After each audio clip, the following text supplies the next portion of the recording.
சூரிய கிரகணம் முடிந்தவுடன் நாம் என்ன செய்ய வேண்டும்? அடுத்த நாள் நம்மளுடைய பணிகளை தொடங்குவதற்கு முன் இந்த பணிகளை நீங்கள் செய்து முடித்தீர்கள் என்றால் உங்களுடைய வாழ்வு சிறப்பாகும். சிறப்பாகும் என்றால் வெறும் வார்த்தை இல்லை, அது உங்களுடைய செல்வ செழிப்பை மேம்படுத்தும். நான் சொல்லும் விதமாக உங்கள் வீட்டை சுத்தப்படுத்துங்கள். அதே மாதிரி சூரிய கிரகணம் முடிந்த அடுத்த நாள் எப்பொழுதும் நீங்கள் நான் சொல்லும் விதத்தை பின்பற்றினால் உங்களுடைய வாழ்வு சிறக்கும்.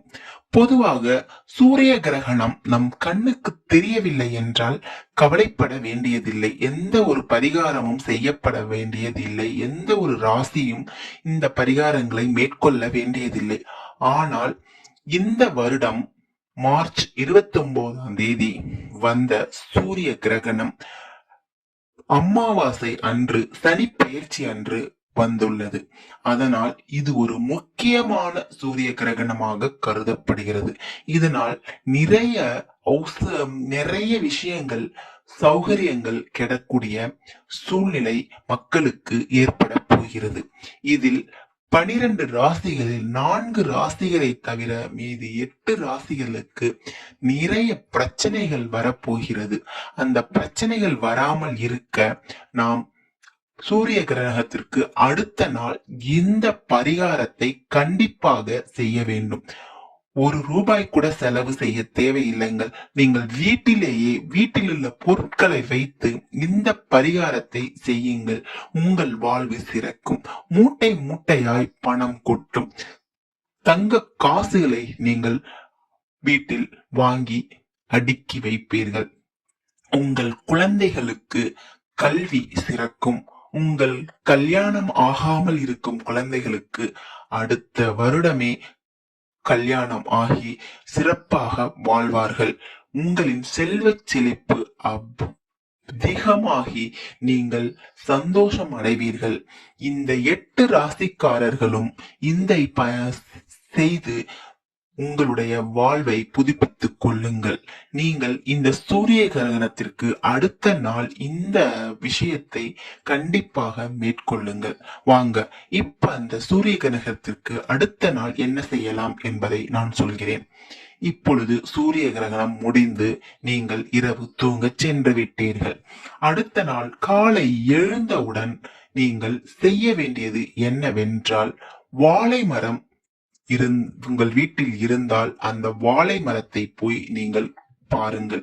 கண் விழிப்பதே அந்த வாழை மரத்தில் போய் கண் விழியுங்கள். ஏன் என்றால் வாழை மரம் வாழையடி வாழையாக சந்தோஷமாக அது பெருக்கிக் கொண்டே போகும். அதே மாதிரி உங்கள் வாழ்வும், செல்வம், குழந்தைகளின் நலன் எல்லாம் அதிகமாக பெருகிக் கொண்டே போகும். அதனால் நீங்கள் முதலில் செய்ய வேண்டியது வாழை மரத்தை போய் நீங்கள் கண்ணார பாருங்கள். அதுவும் குலைத்தள்ளிய வாழை மரமாக இருந்தால் மிகவும் நன்று. ஏனென்றால் அது நம்மளுடைய வாழ்வை மிகவும் சிறப்படைய செய்யும். செல்வ செழிப்பை ஏற்படுத்தும். நோய் நொடிகளை அகற்றும். இப்பொழுது நீங்கள் உங்களுடைய காலை கடன்களை முடித்துவிட்டு பூஜை ரூமுக்கு செல்லுங்கள். பூஜை ரூமில் நீங்கள் இப்பொழுது என்ன செய்ய வேண்டும்? ஒரு கிண்ணம் எடுத்துக்கோங்க. அந்த கிண்ணத்தில் உப்பு நிறைய எடுத்துக்கோங்க. உப்பை நீங்கள் உங்களுடைய குலதெய்வம் எதுவோ அதை மனதில் நினைத்து கொண்டு உங்களுடைய சாமி மேடையில் வையுங்கள்.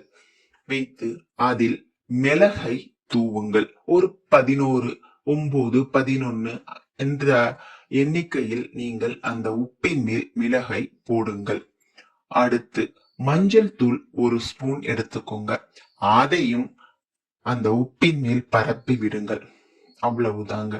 இதை நீங்கள் மேடையின் உங்களுடைய குல தெய்வத்தை நினைத்து கொண்டு செய்யுங்கள். உங்களுடைய எல்லா தோஷங்களும் விலகிவிடுங்கள். நீங்கள் எந்த தெய்வத்தை நீங்கள் வழிபடவில்லை என்றாலும் காலை எழுந்தவுடன் உங்கள் குல தெய்வத்தை நீங்கள் வழிபட்டால் நீங்கள் எல்லா தெய்வங்களையும் வழிபட்டதற்கு சமமாக இருக்கும். அதனால் இந்த பரிகாரத்தையும் உங்களுடைய குலதெய்வத்தை நினைத்து கொண்டு செய்யுங்கள். உங்களுடைய வாழ்வு சிறக்கும். அடுத்து என்ன செய்ய வேண்டும்? ஒரு சொம்பு எடுத்துக்கோங்க. அதுல தண்ணி ஃபுல்லா எடுத்துக்கோங்க. கொஞ்சம் கற்பூரத்தை நசுக்கி அதில் போடுங்கள். அடுத்து மஞ்சள் தூளை அதில் சேருங்கள். கொஞ்சமா குங்குமத்தையும் சேர்த்துக் கொள்ளுங்கள். இதை சாமி படத்துக்கிட்ட வச்சிருங்க. அடுத்து விளக்கேற்றுங்கள். 5 முக விளக்கை ஏற்றுங்கள். ஏற்றிவிட்டு அதுவும் உங்கள் குலதெய்வத்தை நினைத்துக் கொண்டு ஏற்றுங்கள். எனக்கு எல்லா சந்தோஷங்களும் கிடைக்க வேண்டும், எல்லா செல்வ செழிப்பும் கிடைக்க வேண்டும், எனது குழந்தைகள் நல்லாக இருக்க வேண்டும், எனது கணவன் மனைவி நன்றாக இருக்க வேண்டும், என்னை சுற்றியுள்ளவர்கள் நல்லாக இருக்கணும். இந்த மாதிரி நிறைய வேண்டுதல்களை உங்களுடைய குலதெய்வத்தின் முன் வைத்து விளக்கை ஏற்றுங்கள். ஏற்றியவுடன் அந்த சொம்புக்கு சாம்பிராணி காமிங்கள். சொம்பை நன்றாக வழிபாடு செய்யுங்கள். குங்குமம், மஞ்சள் இதெல்லாம் வைத்து செம்பை வழிபடுங்கள். இதை வழிபட்டு முடித்தவுடன் உங்களுக்கு தெரிந்த மந்திரங்களை நீங்கள் சொல்லுங்கள். சிவனின் மந்திரமாயிருந்தால் மிகவும் நல்லது. இந்த வீடியோவுக்கு கீழே கமெண்ட்ல நீங்க என்ன மந்திரம் சொன்னீர்கள் என்பதை தயவு செய்து சொல்லுங்கள். அடுத்து இந்த பரிகாரத்தை செய்பவர்களுக்கு அது ஒரு உதவியாக இருக்கும். செய்து முடித்த பின், மந்திரம் சொன்ன பின்பு அந்த சொம்பை எடுத்துக்கொள்ளுங்கள். எடுத்துக்கொண்டு நிலவாசல் கிட்ட போங்க. உங்க நிலவாசலில் இந்த தண்ணீரை நன்றாக கழுவி விடுங்கள். அந்த நிலவாசலின் பாதத்தை நல்லா கழுவி விடுங்கள்.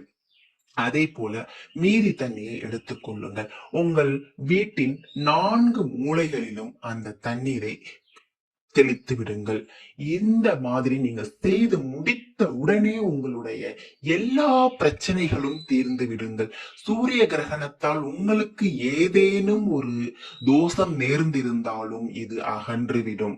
இது ஒற்றை செலவு இல்லாமல் நீங்கள் சாமியார்களிடம் போய் பணத்தை கொடுத்து வீண் பண்ணாமல் உங்கள் வீட்டிலேயே இந்த பரிகாரத்தை செய்து நன்மை அடையுங்கள். உங்களுடைய நன்மையான விஷயங்கள் நிறையவே இந்த வருடம் நடக்க ஆரம்பிக்கும். எல்லா ராசிக்காரர்களும் அமோகமாக வாழ்வீர்கள். மூட்டை மூட்டையால் உங்களுக்கு பணம் சேரும். வேலை கிடைக்காதவர்களுக்கு வேலை கிடைக்கும். கல்யாணம் ஆகாதவர்களுக்கு கல்யாணமாகும். குழந்தை பேறு இல்லாதவர்களுக்கு குழந்தை பாக்கியம் கிடைக்கும். இதையெல்லாம் நீங்கள் செய்து முடித்த பின் உங்களுடைய பக்கத்தில் ஏதாவது கோயில் இருந்தால் அங்கே சென்று வழிபட்டு வாருங்கள். அது எந்த கோயிலாக இருந்தாலும் பரவாயில்லை. ஆனால் ஒரு கோயிலில் சென்று ஒரு அரை மணி நேரம் உட்கார்ந்து இறைவனை மட்டுமே நினைத்து நீங்கள் வழிபட்டு வந்து வீட்டில் நுழைந்தவுடன் பாருங்கள், ஒரு சந்தோஷமான விஷயம் உங்களுக்கு நடக்கும். இதை நீங்கள் பின்பற்றி பாருங்கள். பின்பற்றி உங்களுக்கு என்ன நன்மை கிடைத்தது என்றதையும் கமெண்ட்